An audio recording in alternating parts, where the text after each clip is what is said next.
bit of fun. But except when you and I drove down, do you remember when you and I went? Had to turn hard right. We had to turn hard right. There's too much construction. Because, as we see, there's so much construction that actually we could not get through at all, could we? So the roadworks were just extraordinary. And, of course, after the coronation, they'll go back again because they haven't finished yet. But, of course, a lot of Australians who visit London, the United Kingdom, this is a famous place for a lot of tourists. That's the Charles I statue there he he is on the horse. There's King Charles, looking down towards Big Ben, towards the Houses of Parliament, to the very point where he lost his head, where he was beheaded.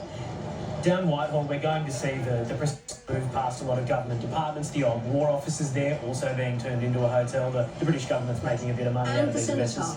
And the Cenotaph, which is a crucial part of many of the royal events that take place in the city, past Downing Street as well, the Prime Minister's home, the Foreign Office, past Portcullis House, where many of the MPs have their offices. But this is also part of the route that gives people a chance to see this. There are two Australians from Adelaide who camped out on the corner there on Trafalgar Square, Marcus and Joanna.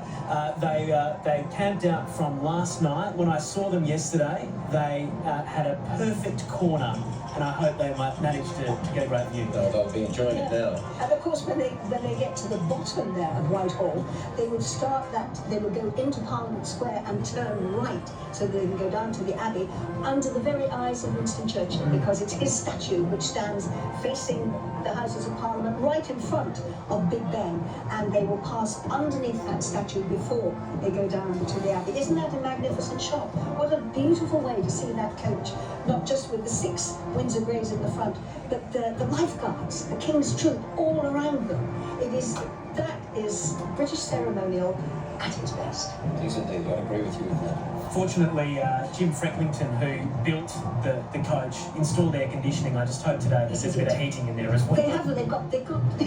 I'm told they've got under-seat heating. Oh, there. good. Because good. when the Queen went into her coronation in the awful state coach, which rocks and rolls all over the place because it doesn't have proper sort of suspension on it, she had a hot water bottle in there to keep her warm, because rather like today, or actually worse than today, it poured with rain. It was very, very cold, even though the coronation was in June. But then it rained on her father's coronation, George VI.